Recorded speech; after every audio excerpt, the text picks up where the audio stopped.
Well, a wild sight in southern New Hampshire this afternoon. A marching moose says cheese for the camera, posing for pictures right in one front yard.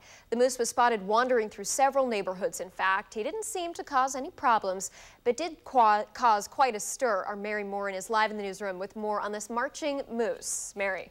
Well, the moose marched across East Dunstable Road through several neighborhoods and then possibly to near the Everett Turnpike. And one passerby who had a camera with him just couldn't help but get a look. Really the first time I've seen one up close like that myself, but he was pretty close. On a well-populated street in Nashua, Frank Wally ended up seeing what he probably never expected. It's unusual to see a moose in a city like this. Wally heard about the moose on his police scanner, then stopped to snap a series of photos of the moose from his car.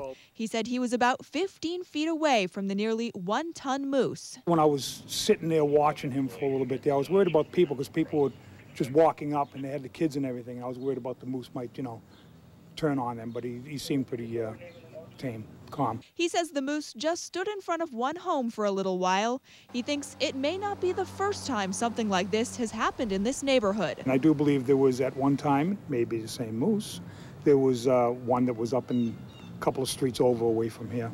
Also at night, people had seen him. Wally says he stayed until the moose stared straight at him, then figured it was a good time for him to hit the road. A little too close for a little too close for comfort, yeah. Police say you should stay away if you see a moose. Now, we last heard that the moose may have been chased away near the Everett Turnpike. Live in the newsroom, Mary Morin, WMUR News 9. All right, Mary, thanks. Nashua